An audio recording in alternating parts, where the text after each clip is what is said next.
Good morning, students. In this session, we are going to learn about the concept of training and development along with the meaning of education also. Okay. ತರಬೇತಿ ಮತ್ತು ಅಭಿವೃದ್ಧಿ. You may have a minimum idea regarding this concept because we are in the staffing chapter and staffing beginning ಅಲ್ಲೇ ನಿಮಗೆ training ಮತ್ತು development ಬಗ್ಗೆ ಒಂದು minimum ಐಡಿಯಾವನ್ನು already ಕೊಟ್ಟಾಗಿದೆ. So ಅದನ್ನೇ ಇಲ್ಲಿ ಸ್ವಲ್ಪ ದೊಡ್ಡ ಮಟ್ಟದಲ್ಲಿ ಕಲಿತಾ ಇದ್ದೀವಿ, ಅಷ್ಟೇ ವಿಷಯ ಇರುವಂಥದ್ದು. So what is the exact meaning of training? According to Edwin Flippo, training is the act of increasing the knowledge and skill of an employee for doing a particular job. ಅಂತಂದರೆ ಎಡ್ವಿನ್ ಫ್ಲಿಪ್ಪೋ ಅಂತ ಇದ್ದಾರೆ, ಅವರ ಪ್ರಕಾರ ಹೇಳ್ತಾರೆ, ಒಂದು ಕೆಲಸವನ್ನು, ಒಂದು ಸಂಸ್ಥೆಯಲ್ಲಿ ಒಂದು ಕೆಲಸವನ್ನು ನಿರ್ವಹಿಸಲು ಬೇಕಾದಂತಹ ಸ್ಕಿಲ್ ಮತ್ತು ನಾಲೆಜ್, ಜ್ಞಾನ ಮತ್ತು ಕೌಶಲ್ಯವನ್ನು ಹೆಚ್ಚು ಮಾಡುವಂತಹ ಒಂದು ಪ್ರಕ್ರಿಯೆ ಏನಿದೆ ಅದನ್ನೇ ನಾವು ತರಬೇತಿ ಅಂತ ಕರೆಯುವಂಥದ್ದು. ಸೊ ಒಂದು ಕೆಲಸವನ್ನು ನಿರ್ವಹಿಸಲು ಬೇಕಾದಂತಹ ಸ್ಕಿಲ್ ಮತ್ತು ನಾಲೆಜನ್ನು, ಜ್ಞಾನ ಮತ್ತು ಕೌಶಲ್ಯವನ್ನು ಹೆಚ್ಚು ಮಾಡುವಂತಹ ಪ್ರಕ್ರಿಯೆಯನ್ನೇ ಟ್ರೈನಿಂಗ್ ಅಂತ ಕರೆಯುವಂಥದ್ದು. So usually training and development ಎರಡನ್ನು ಒಟ್ಟಿಗೆ ಕೇಳಿದಾಗ ನಿಮಗೆ ಇದೆರಡು ಸ್ವಲ್ಪ ಮಟ್ಟಿಗೆ ಬೇರೆ ಬೇರೆ ಅಂತ ಅನಿಸುತ್ತೆ. ಖಂಡಿತ development involves a training itself, ಅದ್ರ ಬಗ್ಗೆ ಮತ್ತೆ ಮಾತಾಡ್ತೀನಿ. However you should know that both refer to certain educational activities within a company which are created to enhance the knowledge and skills of an employee while providing information and instructions on how to perform a particular task in a better way. ಎರಡೂ ಕೂಡ ಒಂದು ಎಂಪ್ಲಾಯಿಯ ಜ್ಞಾನ ಮತ್ತು ಕೌಶಲ್ಯವನ್ನು increase ಮಾಡುವಂಥ ಉದ್ದೇಶವನ್ನು ಹೊಂದಿರುವಂಥದ್ದು. Then what will be the difference ಅನ್ನೋದನ್ನು ಮತ್ತೆ ನೋಡೋಣ. ಓಕೆ, ಸೊ ಎಕ್ಸಾಕ್ಟ್ ಮೀನಿಂಗ್ ನಿಮಗೆ ಗೊತ್ತಿರ್ಬೋದು. When jobs were simple, it is easy to learn and influence to only a small degree by a technological changes a particular job ಅನ್ನುವಾಗ there was a little need for employees to upgrade or alter their skills. ಏನು changes ಆಗ್ತಾ ಇಲ್ಲ ಮತ್ತು ಸಣ್ಣ ಮಟ್ಟಿನ ಕೌಶಲ್ಯ ಜ್ಞಾನ ಸಾಕು ಅನ್ನುವಾಗ ಅಲ್ಲಿ ಒಬ್ಬರಿಗೆ ದೊಡ್ಡ ಮಟ್ಟದ ಟ್ರೈನಿಂಗ್ ಅನ್ನುವಂಥದ್ದು ಅಗತ್ಯ ಇರೋದಿಲ್ಲ. ಬಟ್ ಏನಾಗಿದೆ, but the rapid changes taking place during the last quarter century in our highly sophisticated and complex society have created the importance of ಅಥವಾ ನೆಸೆಸಿಟಿ ಆಫ್ ಟ್ರೈನಿಂಗ್. ಅದರ ಏನಿದೆ ರಿಕ್ವೈರ್ಮೆಂಟ್ ಏನಿದೆ, increase the importance of training ಅನ್ನುವಂಥದ್ದು ಜಾಸ್ತಿ ಆಗಿಬಿಟ್ಟಿದೆ. ಇಂಥ ಒಂದು rapid changes ಆಗ್ತಾ ಇದೆ. ಆವಾಗ ನಾವು ಅಪ್ಡೇಟ್ ಮಾಡಿಕೊಳ್ಳಲೇಬೇಕಾದ ಅನಿವಾರ್ಯತೆ ಇದೆ. ಟೆಕ್ನಾಲಜಿ ಬದಲಾವಣೆ ಆಗ್ತಾ ಇದೆ. ಹಾಗಾಗಿ ನಾವು ಇದ್ದ ಹಾಗೆ ಇರ್ತೀವಿ ಅಂತಂದರೆ ಆಗೋದಿಲ್ಲ. ಹಾಗಾಗಿ ಟ್ರೈನಿಂಗ್ ಮತ್ತು ಡೆವಲಪ್ಮೆಂಟ್ ಅನ್ನೋ ಪ್ರೊಸೆಸ್ಸು ರೆಗ್ಯುಲರ್ ಆಗಿ ಒಂದು ಸಂಸ್ಥೆಯಲ್ಲಿ ಅಥವಾ ಒಬ್ಬ ವ್ಯಕ್ತಿಗೆ ಅದು ಖಂಡಿತ ಅವಶ್ಯಕತೆ ಇದೆ ಅನ್ನುವಂಥದ್ದು. ಸೊ ಏನಿದು ಟ್ರೈನಿಂಗ್ ಅಂದರೆ, ಒನ್ಸ್ ಅಗೇನ್ ಪುಸ್ತಕದ ಮೀನಿಂಗನ್ನು ನೋಡೋದಾದರೆ, it is any process by which attitudes, skills and abilities of an employee to perform the specific jobs are increased. ತರಬೇತಿ ಎಂತಂದರೆ ಉದ್ಯೋಗಿಯ ಮನೋಭಾವವನ್ನು ಬದಲಿಸಿ ಅವನ ಅಥವಾ ಅವಳ ಕೌಶಲ್ಯ ಮತ್ತು ಜ್ಞಾನವನ್ನು ಹೆಚ್ಚಿಸಿ ಆ ಮೂಲಕ ಒಂದು ಕೆಲಸವನ್ನು ಸರಿಯಾಗಿ ಮಾಡುವ ಹಾಗೆ, ಅತ್ಯಂತ ದಕ್ಷತೆಯಿಂದ ಮಾಡುವ ಹಾಗೆ ಅವರನ್ನು ಪ್ರಿಪೇರ್ಗೊಳಿಸುವಂಥ ಒಂದು ಪ್ರಕ್ರಿಯೆಯನ್ನೇ ನಾವು ಟ್ರೈನಿಂಗ್ ಅಂತ ಕರೆಯುವಂಥದ್ದು.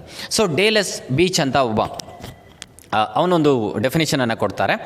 Training is the organised procedure by which the attitude, skills and abilities of employ to perform specific jobs are improved. Same meaning, ಎರಡೂ ಕೂಡ ಒಂದೇ ಅರ್ಥ, ಅದರಲ್ಲಿ ಬೇರೆ ವ್ಯತ್ಯಾಸಗಳೇನಿಲ್ಲ. ನೀವು ಡೇಲೆಸ್ ಬೀಚ್ ಕೊಟ್ಟಂತಹ ಡೆಫಿನೇಷನನ್ನು ಕೂಡ ಬರಿಬೋದು, ಅಥವಾ ಎಡ್ವಿನ್ ಫ್ಲಿಪ್ಪೋ ಕೊಟ್ಟಂಥ ಡೆಫಿನೇಷನನ್ನು ಕೂಡ ನೀವು ಅಡಾಪ್ಟ್ ಮಾಡ್ಕೋಬೋದು. ಹವೆವರ್ ಜನರಲಿ ಇದರ ಬಗ್ಗೆ ಡೆಫಿನೇಷನನ್ನು ಕೇಳೋದಿಲ್ಲ, they may ask the meaning. ಹಾಗಾಗಿ ಮೀನಿಂಗ್ ಕರೆಕ್ಟಾಗಿ ನಿಮಗೆ ಗೊತ್ತಿರಲಿ. Clear? So what are the advantages or what are the importance of training? ಇದರಿಂದ ಏನು ಪ್ರಯೋಜನ ಆಗುತ್ತೆ? ಒಂದು ವ್ಯಕ್ತಿಯ ಕೌಶಲ್ಯ ಮತ್ತು ಜ್ಞಾನವನ್ನು ಹೆಚ್ಚು ಮಾಡುವಂಥ ಪ್ರಕ್ರಿಯೆ ಅಂತ ಗೊತ್ತಾಯಿತು. ಇಂಥ ಜ್ಞಾನ ಮತ್ತು ಕೌಶಲ್ಯವನ್ನು ಹೆಚ್ಚು ಮಾಡೋದ್ರಿಂದ ಏನೆಲ್ಲ ಬೆನಿಫಿಟ್ ಆಗುತ್ತೆ ಅನ್ನೋದು ಇಂಪಾರ್ಟೆನ್ಸ್ ಆಫ್ ಟ್ರೈನಿಂಗ್ ಅಂಡರಲ್ಲಿ ನಾವು ಕಲಿತಾ ಇದ್ದೀವಿ. Remember, we are learning the importance of training under 2 categories. ಎರಡು ರೀತಿಯಲ್ಲಿ ಕಲಿತಾ ಇದ್ದೀವಿ. ಒಂದು how it is beneficial to the organization ಅಂತ, and how it is beneficial to the employees. ಇದು ಎಂಪ್ಲಾಯೀಸ್ಗೆ ಯಾವ ರೀತಿಯಲ್ಲಿ ಪ್ರಯೋಜನ ಆಗುತ್ತೆ ಮತ್ತು ಆರ್ಗನೈಸೇಷನ್ಗೆ, ಒಂದು ಸಂಸ್ಥೆಗೆ ಯಾವ ರೀತಿಯಲ್ಲಿ ಪ್ರಯೋಜನ ಆಗುತ್ತೆ ಅನ್ನೋದನ್ನು ಎರಡು ಬೇಸನ್ನು ಇಟ್ಕೊಂಡು ನಾವು ಟ್ರೈನಿಂಗಿನ ಬೆನಿಫಿಟ್ಸನ್ನು ಕಲೀಲಿಕ್ಕೆ ಹೋಗ್ತಾ ಇದ್ದೀವಿ. Is that clear? ಸೊ ನಾವು ಸಂಸ್ಥೆಗೆ ಏನು ಪ್ರಯೋಜನ ಆಗುತ್ತೆ? What are the importance of training or benefits of training to the organization? Remember, 8 mark question is there on this particular topic. ಹೇಳ್ತಾರೆ, briefly explain the importance of training to the organisation and employees ಅಂತ. ಹಾಗಾಗಿ ಎಲ್ಲ ಪಾಯಿಂಟ್ಗಳನ್ನು ಕೂಡ ನೀವು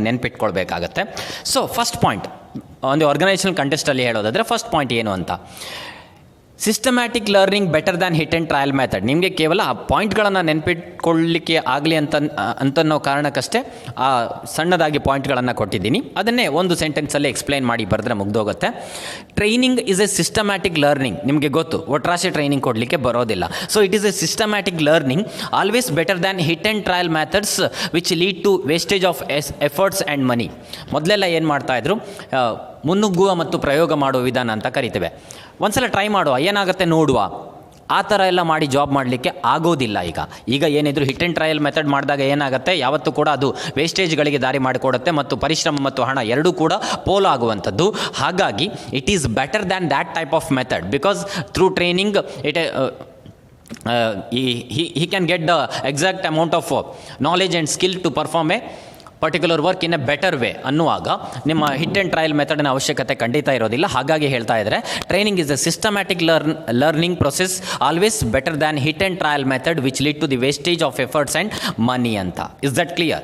second one, it enhance ಅಂದ್ರಂತಾರೆ ಹೆಚ್ಚು ಮಾಡುವುದು ಅಂತ ಅರ್ಥ. ಇಂಪ್ರೂವ್ ಮಾಡ್ತದೆ. Employee productivity both in terms of quantity and quality which leading to a higher profit.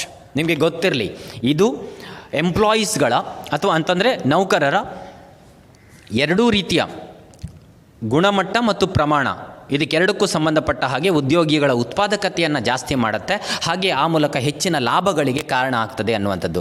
Overall ಆಗಿ it helps to improve the employees productivity both in terms of quantity and quality. And ಅವರ production ಕೂಡ ಜಾಸ್ತಿ ಮಾಡೋ ability ಪಡಿತಾರೆ, ಹಾಗೆ quality ಕೂಡ improve ಆಗುತ್ತೆ, production quality ಕೂಡ. ಅದರ ಜೊತೆಯಲ್ಲಿ ಹೈಯರ್ ಪ್ರಾಫಿಟ್ ಅನ್ನುವಂಥದ್ದು ಆರ್ಗನೈಸೇಷನ್ಗೆ ಬರುತ್ತೆ ಅಂತ. ಆ್ಯಂಡ್ ದ ಥರ್ಡ್ ಒನ್ ಹೇಳ್ತಾರೆ, it equips the future manager. So no doubt training equips the future manager who can take over in case of emergency. ಮುಂದೆ ಒಂದು ತುರ್ತು ಪರಿಸ್ಥಿತಿಗಳಲ್ಲಿ ಭವಿಷ್ಯದ ವ್ಯವಸ್ಥಾಪಕರ ಅವಶ್ಯಕತೆ ಇರ್ತದೆ. ಕೆಲವೊಮ್ಮೆ ಮುಂದಿನ ವ್ಯವಸ್ಥಾಪಕರನ್ನು ಇದು ಈಗಲೇ ರೆಡಿ ಮಾಡ್ತದೆ. ಬಿಕಾಸ್ ಥ್ರೂ ಟ್ರೈನಿಂಗ್ ಅವನ ಒಂದು ನಾಲೆಜ್ ಮತ್ತು ಸ್ಕಿಲ್ ಅನ್ನುವಂಥದ್ದು ಜಾಸ್ತಿ ಆಗುತ್ತೆ. ಹಾಗಾಗಿ ಆತ ಚಾಲೆಂಜ್ಗಳನ್ನು ಫೇಸ್ ಮಾಡುವ ಮಟ್ಟಿಗೆ ತನ್ನ ಸ್ಕಿಲ್ ಮತ್ತು ಎಫಿಷಿಯನ್ಸಿಯನ್ನು ಡೆವಲಪ್ ಮಾಡ್ಕೊಂಡಿರ್ತಾನೆ. ಹಾಗಾಗಿ ಹೇಳ್ತಾರೆ, ನೀವು ಹೆಚ್ಚಾಗಿ ಅದನ್ನು ಎಕ್ಸ್ಪ್ಲೈನ್ ಮಾಡೋ ಅವಶ್ಯಕತೆ ಇಲ್ಲ. ಏನಿದೆ ಆ ಪಾಯಿಂಟು ಅದನ್ನು ಬರ್ಕೊಂಡು ಹೋದರೆ ಮುಗ್ದೋಗುತ್ತೆ. It helps to equips the future manager who can take over in case of emergency. ಅಂದರೆ ತರಬೇತಿಯು ತುರ್ತು ಪರಿಸ್ಥಿತಿಯ ಸಂದರ್ಭದಲ್ಲಿ ಮುಂದೆ ಸಾಗುವಂಥ ಭವಿಷ್ಯದ ವ್ಯವಸ್ಥಾಪಕರನ್ನು ಸಜ್ಜುಗೊಳಿಸ್ತದೆ ಅಂತ ಅರ್ಥ. And fourth one, it increases the employees morale helps in obtaining effective response also ಅಂತ. ಸೊ ನೋ ಡೌಟ್ ಟ್ರೈನಿಂಗ್ ಅನ್ನುವಂಥದ್ದು ಎಂಪ್ಲಾಯಿಗಳ ಮಾರಲನ್ನು ಜಾಸ್ತಿ ಮಾಡ್ತದೆ. ತರಬೇತಿಯು ನೌಕರರ ಮನೋಸ್ಥೈರ್ಯವನ್ನು ಹೆಚ್ಚಿಸ್ತದೆ ಮತ್ತು it helps in reduce the absenteeism and employee turnover. ಅದನ್ನು ನೀವು ನೆನ್ಪಿಟ್ಕೊಳ್ಬೇಕಾಗತ್ತೆ. ಅಬ್ಟೈನಿಂಗ್ ಎಫೆಕ್ಟಿವ್ ರೆಸ್ಪಾನ್ಸ್ ಬಗ್ಗೆ ಮತ್ತೆ ಮಾತಾಡ್ತೀವಿ. ಗೈರು ಹಾಜರಿ ಏನಾಗುತ್ತೆ, ಟ್ರೈನಿಂಗ್ ಕೆಲಸ ಮಾಡಲಿಕ್ಕೆ ಬರದೇ ಇದ್ದಾಗ ಆತ ಕೆಲಸದಲ್ಲಿ ಆಟೋಮೆಟಿಕ್ಕಾಗಿ ಆಸಕ್ತಿ ಕೂಡ ಕಳ್ಕೊಂಡು ಬಿಡ್ತಾರೆ ಕೆಲವರು. ಹಾಗಾಗಿ ಗೈರು ಹಾಜರಾಗುವ ಪ್ರಮಾಣ ಜಾಸ್ತಿ ಇರುತ್ತೆ. ಥ್ರೂ ಟ್ರೈನಿಂಗ್ ಅವನಿಗೆ ಕೆಲಸ ಮಾಡೋದು ಹೇಗಂತ ಗೊತ್ತಾಗಿರುತ್ತೆ. They are going to enjoy their work ಅನ್ನುವಾಗ ಗೈರು ಹಾಜರಿ ಅನ್ನುವಂಥದ್ದು ಅಬ್ಸೆಂಟೀಸಮ್ ಅಂತ ಏನು ಕರಿತೀವಿ ಅದು ಕಡಿಮೆ ಆಗುತ್ತೆ. ಹಾಗೆಯೇ ಕಾರ್ಮಿಕ ಆವರ್ತನ ಲೇಬರ್ ಟರ್ನ್ ಓವರ್ ಅಂತ ಕರಿತೀವಿ. ಅಂದರೆ ಲೇಬರ್ ಕೆಲಸವನ್ನು ಬಿಟ್ಟು ಹೋಗುವಂಥ ಪ್ರಕ್ರಿಯೆ ಇರ್ಬೋದು, ಅಥವಾ ಲೇಬರನ್ನು ಪದೇ ಪದೇ ಬದಲಿಸುವಂಥ ಪ್ರಕ್ರಿಯೆ ಬಂದುಬಿಡುತ್ತೆ. ಒಬ್ಬರಿಗೆ ಕೆಲಸ ಕರೆಕ್ಟಾಗಿ ಮಾಡ್ತಾ ಇದ್ದಾರೆ ಅನ್ನೋವಾಗ ಆ ಥರ ಬದಲಾವಣೆ ಮಾಡಬೇಕಾದ ಅವಶ್ಯಕತೆ ಇರೋದಿಲ್ಲ. ಹಾಗಾಗಿ ಅಂಥ ಸಾಧ್ಯತೆಗಳನ್ನು ಲೇಬರ್ ಟರ್ನ್ ಓವರ್ ಅಥವಾ ಅಬ್ಸೆಂಟೀಸಮ್ ಆಫ್ ಎಂಪ್ಲಾಯೀಸ್ಗಳನ್ನು ಅಂಥ ಸಾಧ್ಯತೆಗಳನ್ನು ಕಡಿಮೆ ಮಾಡುತ್ತೆ ಅಂತ. Is that clear? So point number 5 ಬಗ್ಗೆ ಮಾತಾಡಬೇಕಾದ್ರೆ ನಂಬರನ್ನು ಇಲ್ಲಿ ಮೆನ್ಷನ್ ಮಾಡಿಲ್ಲ, ನಂಬರನ್ನು ಕೋಟ್ ಮಾಡ್ಕೊಳ್ಬೇಕಾಗತ್ತೆ ನೀವು. It helps in obtaining effective response to fast changing environment, technological and economic ಅಂತ. ಸೊ ಏನಾಗುತ್ತೆ, ವೇಗವಾಗಿ ಬದಲಾಗ್ತಿರತಕ್ಕಂಥ ತಾಂತ್ರಿಕ ಮತ್ತು ಆರ್ಥಿಕ ಪರಿಸರಕ್ಕೆ ಪರಿಣಾಮಕಾರಿ ಪ್ರತಿಕ್ರಿಯೆಯನ್ನು ನಾವು ಎಕ್ಸ್ಪೆಕ್ಟ್ ಮಾಡ್ಬೋದು ಅಥವಾ ಅವರಿಂದ ಪಡೆದುಕೊಳ್ಳಲಿಕ್ಕೆ ಇದು ಸಹಾಯ ಮಾಡುತ್ತೆ. ಬಿಕಾಸ್ ಅವರು ಕೂಡ ಅಪ್ಡೇಟ್ ಆಗ್ತಾರೆ. ಅವರು ಕೂಡ ಏನು ಒಂದು ಕಡೆ ಸ್ಟಿಕ್ ಆಗಿ ಕೂತ್ಕೊಂಡಿರೋದಿಲ್ಲ. Through training and development process it is possible to feed the necessary knowledge to those people who are working in the organisation to face any kind of challenges in the organisation. ಯಾವುದೇ ರೀತಿಯ challenge ಬಂದರೂ ಅದನ್ನು face ಮಾಡಲಿಕ್ಕೆ ನಾವು ಒಂದು ಟ್ರೈನಿಂಗನ್ನು ಕೊಟ್ಬಿಟ್ರೆ, ನಿಮಗೆ ಗೊತ್ತಿರ್ಬೋದು, ಬಹಳ ಒಳ್ಳೆಯ ಉದಾಹರಣೆ ಅಂದರೆ ನವೆಡೇಸ್ ಈಗ ಆನ್ಲೈನ್ ಕ್ಲಾಸ್ಗಳು ಎಲ್ಲ ಕಡೆ ಆಲ್ಮೋಸ್ಟ್ ಹೆಚ್ಚಿನ ಎಲ್ಲ ಕಡೆಗಳಲ್ಲಿ ನಡೀತಾ ಇದೆ. ಆನ್ಲೈನ್ ಕ್ಲಾಸ್ ಅಂದರೆ ಏನಂತ ಗೊತ್ತಿಲ್ಲದೆ ಇದ್ದವರು ಕೂಡ ಒಂದು ಸಣ್ಣ ಪುಟ್ಟ ಟ್ರೈನಿಂಗನ್ನು, ಅದು ಟ್ರೈನಿಂಗ್ ಅಂದರೆ ಯಾರೋ ಒಂದು ಹೇಳ್ಕೊಡ್ತಾರೆ, ಯಾರೋ ಒಂದು ನಾಲೆಜನ್ನು ಕೊಡ್ತಾರೆ, ಸ್ಕಿಲ್ಲನ್ನು ಇಂಪ್ರೂವ್ ಮಾಡ್ತಾರೆ. ಆ ಮೂಲಕ ಒಬ್ಬರಿಂದ ಒಬ್ಬರಿಗೆ ಕಲ್ತ್ಕೊಂಡು ಕೂಡ ಇವತ್ತು ಆ ಒಂದು ಸಣ್ಣ ಪುಟ್ಟ ಟ್ರೈನಿಂಗ್ಗಳ ಮೂಲಕನೇ ಒಂದು ಹೊಸತನಕ್ಕೆ ತೆರೆದುಕೊಳ್ಳುವಂಥ ಸಾಧ್ಯತೆ ಬಂದುಬಿಟ್ಟಿದೆ. ಆ ಥರ ರೆಸ್ಪಾನ್ಸನ್ನು ಮಾಡ್ತಾ ಇದ್ದಾರೆ ಬದಲಾದ ಜಗತ್ತಿಗೆ ತಕ್ಕ ಹಾಗೆ. ಸೊ ಇದೊಂದು ಬ್ಯೂಟಿಫುಲ್ ಎಕ್ಸಾಂಪಲ್ ಅಂತ ಅನಿಸುತ್ತೆ. ಸೊ ಅದನ್ನೆಲ್ಲ ಬರೆಯುವ ಅವಶ್ಯಕತೆ ಖಂಡಿತ ಇಲ್ಲ, ನೀವು ಬರಿಬೇಕಾದ್ದು ಈ 5 ಪಾಯಿಂಟ್ಗಳನ್ನು ಮಾತ್ರ. ಒಂದನೇದಾಗಿ ಸಿಸ್ಟಮ್ಯಾಟಿಕ್ ಸಿಸ್ಟಮ್ ಆಗಿರೋದ್ರಿಂದ ಟ್ರಯಲ್ ಆ್ಯಂಡ್ ಎರರ್ ಮೆಥಡ್ಗಿಂತ ಇದು ಬೆಟರ್ ಪ್ರೊಸೆಸ್ ಅಂತ. ಆ್ಯಂಡ್ ಎಂಪ್ಲಾಯೀಸ್ ಪ್ರೊಡಕ್ಟಿವಿಟಿ ಅನ್ನುವಂಥದ್ದು ಖಂಡಿತ ಇನ್ಕ್ರೀಸ್ ಆಗುತ್ತೆ. ಆ್ಯಂಡ್ ಈಕ್ವಿಪ್ಸ್ ಫ್ಯೂಚರ್ ಮ್ಯಾನೇಜರನ್ನು ಪ್ರಿಪೇರ್ ಮಾಡಲಿಕ್ಕೆ ಹೆಲ್ಪ್ ಮಾಡುತ್ತೆ. ಎಂಪ್ಲಾಯೀಸ್ ಮಾರಲ್ ಇನ್ಕ್ರೀಸ್ ಆಗುತ್ತೆ. ಆ ಮೂಲಕ ಅಬ್ಸೆಂಟೀಸಮ್ ಮತ್ತು ನಿಮ್ಮ ಎಂಪ್ಲಾಯ್ ಟರ್ನ್ ಓವರನ್ನು ಕಡಿಮೆ ಮಾಡುತ್ತೆ. ಹಾಗೆಯೇ effective response to the changing environment, fast changing rapid changing ಎನ್ವಿರಾನ್ಮೆಂಟಿಗೆ ಒಂದು ಇಫೆಕ್ಟಿವ್ ರೆಸ್ಪಾನ್ಸನ್ನು ಕರೆತರುವಲ್ಲಿ ಕೊಡುವಲ್ಲಿ ಸಹಾಯ ಮಾಡುತ್ತೆ. ಆ ಮೂಲಕ ಒಂದು ಆರ್ಗನೈಸೇಷನ್ ಸಸ್ಟೈನ್ ಆಗುತ್ತೆ, ಉಳಿದುಕೊಳ್ಳುತ್ತೆ ಅನ್ನೋದು ಇದರ ಅರ್ಥ. So these are the benefits available to the organisation through training. Is that clear?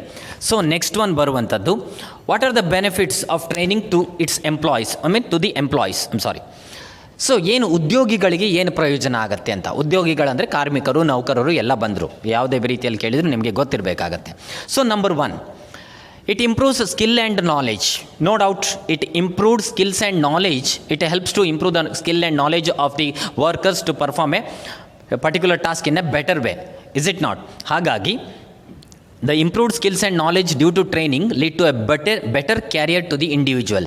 ಒಂದು ಒಳ್ಳೆಯ ವೃತ್ತಿ ಜೀವನಕ್ಕೆ ಇದು ಕಾರಣವಾಗುತ್ತೆ. ಪಾಯಿಂಟ್ ನಂಬರ್ ಸಿಂಪಲ್ ಆಗಿ ಹೇಳ್ಬೋದು, it helps to improve the skills and knowledge of the employees. Thereby it helps to the improve his career, better ಕ್ಯಾರಿಯರನ್ನು ತೆಗೆದುಕೊಳ್ಳಲಿಕ್ಕೆ help ಮಾಡುತ್ತೆ ಅಂತ ಅರ್ಥ.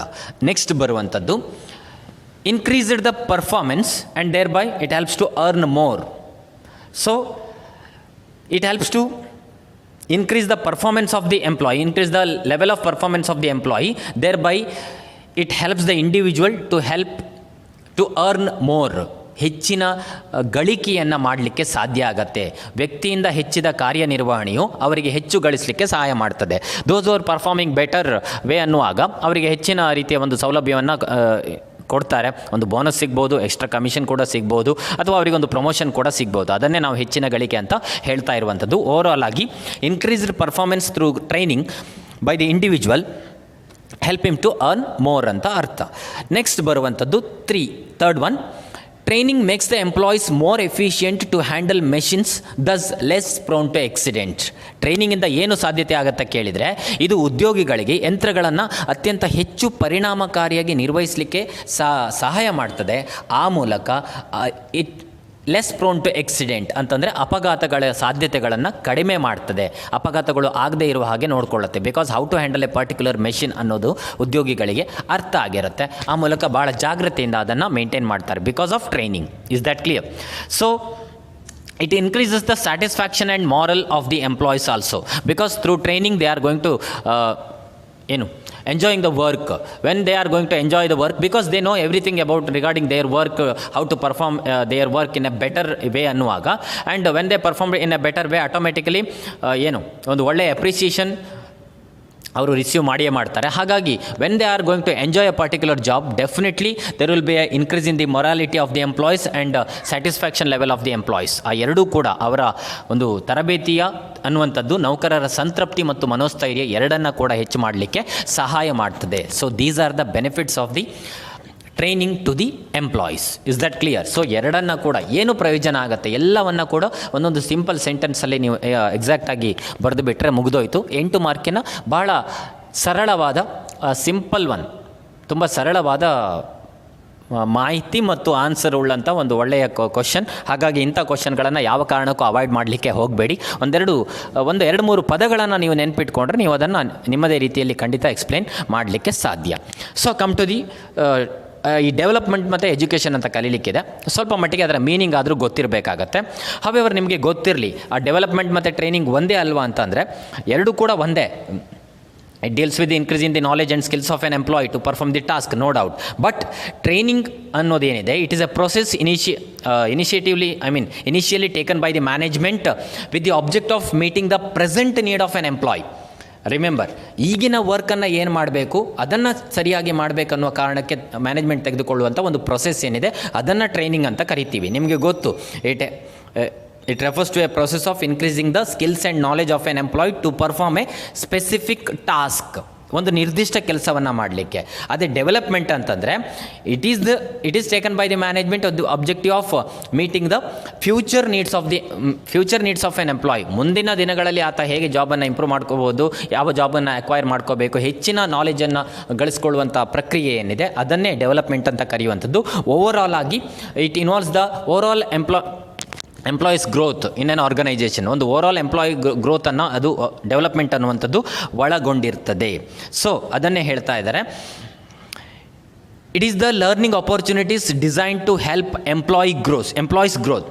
ಒಂದು ಎಂಪ್ಲಾಯಿ ಬೆಳಿಲಿಕ್ಕೆ, ಒಂದು ಸಂಸ್ಥೆಯಲ್ಲಿ ಬೆಳಿಲಿಕ್ಕೆ ಮಾಡಿರುವಂಥ ಓವರಾಲ್ ಆಪರ್ಚುನಿಟೀಸ್ ಏನಿದೆ, ಅವಕಾಶಗಳು ಏನಿವೆ, ಅದನ್ನೇ ನಾವು ಅಭಿವೃದ್ಧಿ ಅಂತ ಕರಿತೀವಿ. It covers not only those activities which improve job performance but also which bring about growth of the personality. ಇದಕ್ಕೆ ಈಗಾಗಲೇ ಹೇಳಿದ ಹಾಗೆ ಈ ಅಭಿವೃದ್ಧಿ ಅನ್ನುವಂಥದ್ದು ಕೇವಲ ಈಗಿರುವಂತಹ ಕಾರ್ಯನಿರ್ವಹಣೆಯನ್ನು ಸುಧಾರಿಸುವಂತಹ ಚಟುವಟಿಕೆಗಳು ಮಾತ್ರವಲ್ಲದೆ ಓವರಾಲ್ ಆಗಿ ವ್ಯಕ್ತಿತ್ವದ ಬೆಳವಣಿಗೆಯಲ್ಲಿ ಸುಧಾರಣೆ ತರುವುದನ್ನು ಕೂಡ ಇದು ಒಳಗೊಂಡಿರ್ತದೆ. ಹಾಗಾಗಿ ಅಭಿವೃದ್ಧಿ ಅಂತಂದರೆ ಉದ್ಯೋಗಿಗಳ ಬೆಳವಣಿಗೆಗೆ ಸಹಾಯ ಮಾಡಲು ವಿನ್ಯಾಸಗೊಳಿಸಲಾದಂತಹ ಕಲಿಕಾ ಅವಕಾಶಗಳು. ಆ ಮೂಲಕ ಅವರ ಸ್ಕಿಲ್ ಮತ್ತು ನಾಲೆಜ್ ಜಾಸ್ತಿ ಆಗುತ್ತೆ ಮತ್ತು ಅವರ ಓವರಾಲ್ ಪರ್ಸನಾಲಿಟಿ ಅನ್ನೋದು ಡೆವಲಪ್ ಆಗತ್ತೆ ಅನ್ನುವಂಥದ್ದು ಡೆವಲಪ್ಮೆಂಟಿನ ಅರ್ಥ. Is that clear? ಸೊ ಎರಡಕ್ಕೂ ಇರೋ ವ್ಯತ್ಯಾಸ ಒಂದೇ. ಒಂದು ಟ್ರೈನಿಂಗ್ ಅನ್ನೋದು ಪ್ರೆಸೆಂಟ್ ನೀಡ್ ಕಡೆ ಗಮನ ಹರಿಸುತ್ತೆ. ಡೆವಲಪ್ಮೆಂಟ್ ಅನ್ನೋದು ಓವರಾಲ್ ಪರ್ಸನಾಲಿಟಿ ಮತ್ತು overall development of a personal ಮತ್ತು future needs of an employee ಬಗ್ಗೆ ಗಮನ ಹರಿಸುವಂಥದ್ದು development. Is that clear? So come to the education. ಅದನ್ನು ಒಂದೇ ಇದರಲ್ಲಿ ಹೇಳಿಬಿಟ್ಟಿದ್ದಾರೆ, ಎಜುಕೇಷನ್ ಅಂದರೆ ಏನು ಅಂತ. So education is the process of increasing the knowledge and understanding of employees. ಅಂತಂದರೆ ಶಿಕ್ಷಣವು ಉದ್ಯೋಗಗಳ ಜ್ಞಾನ ಮತ್ತು ತಿಳುವಳಿಕೆಯನ್ನು ಹೆಚ್ಚಿಸುವಂಥ ಪ್ರಕ್ರಿಯೆ ಆಗಿದೆ. ಇದು ಜ್ಞಾನ ಮತ್ತು ಅರಿವು. ಆವಾಗ ಜ್ಞಾನ ಮತ್ತು ಕೌಶಲ್ಯದ ಬಗ್ಗೆ ಮಾತಾಡ್ತಾ ಇದ್ದೀವಿ. ಈಗ ತಿಳುವಳಿಕೆಯನ್ನು ಹೆಚ್ಚಿಸುವಂಥ ಪ್ರಕ್ರಿಯೆನೇ ಶಿಕ್ಷಣ ಅಂತ ಕರಿತೀವಿ. No doubt it imparts qualities of mind and character and understanding of the basic principles and develop the capacities of analysis, synthesis and objectivity. ಶಿಕ್ಷಣವು ಬುದ್ಧಿಗೆ ಗುಣಾತ್ಮಕತೆ ಅಂತ ಏನು ಕರಿತೀರಿ ಮತ್ತು ನಡತೆಗಳನ್ನು ಕೂಡ ಪ್ರದಾನ ಮಾಡುತ್ತೆ. ಹಾಗೆಯೇ ಮೂಲಭೂತ ತತ್ವಗಳ ತಿಳುವಳಿಕೆಯನ್ನು ನೀಡುತ್ತದೆ. ಜೊತೆಗೆ ವಿಶ್ಲೇಷಣೆ, ಸಂಶ್ಲೇಷಣೆ ಹಾಗೂ ವಸ್ತುನಿಷ್ಠತೆಯ ಸಾಮರ್ಥ್ಯಗಳನ್ನು ಅದು ಅಭಿವೃದ್ಧಿಪಡಿಸ್ತದೆ ಅಂತ. ಸುಮ್ಮನೆ ಒಂದು ಮಾರ್ಕಿಗೆ ಬರ್ಬೋದಾದ ಸಾಧ್ಯತೆಗಳಿವೆ, ಅಷ್ಟಕ್ಕಾಗಿ ನೀವು ನೆನಪಿಟ್ಕೊಳ್ಳಿ. ಅದರ್ವೈಸ್ ನಿಮಗೆ ಮುಖ್ಯವಾಗಿ ಬೇಕಾಗಿರುವಂಥದ್ದು ಟ್ರೈನಿಂಗಿನ ಮೀನಿಂಗ್ ಮತ್ತು ಅದರ importance to the benefits to the organization and benefits to the employees and development ಮೀನಿಂಗನ್ನು ನೀವು ಸ್ವಲ್ಪ ಮಟ್ಟಿಗೆ ಅರ್ಥಕೊಂಡಿರಬೇಕಾಗತ್ತೆ. ಸೊ ಅದೆಲ್ಲವನ್ನು ಕರೆಕ್ಟಾಗಿ ಓದ್ಕೊಳ್ಳಿ. ಸೊ 8 ಮಾರ್ಕಿಗೆ ಮತ್ತು 1 ಮಾರ್ಕಿಗೆ 2 ಮಾರ್ಕಿಗೆ ಕೂಡ ಶಾರ್ಟ್ ಆಗಿ ಸ್ವೀಟಾಗಿ ಅವರು ಕೇಳುವ ಸಾಧ್ಯತೆಗಳಿರುತ್ತವೆ. You should be ready for that. Okay, in the next class we are going to learn about the different types of ಟ್ರೈನಿಂಗಿನ ಹೇಗೆ ಮಾಡ್ತಾರೆ, ಯಾವ್ಯಾವ ರೀತಿ ಟ್ರೈನಿಂಗ್ಗಳಿರ್ತವೆ, ಏನೇನು ಮಾಡ್ತಾರೆ, ಅದರಲ್ಲಿ ಯಾರ್ಯಾರಿಗೆ ಅದು ಸೂಟೇಬಲ್ ಆಗುತ್ತೆ ಅನ್ನೋದ್ರ ಬಗ್ಗೆ ಎಲ್ಲ ಮುಂದಿನ ಕ್ಲಾಸಲ್ಲಿ ನಾವು ಮಾತಾಡೋಣ. Thank you so much.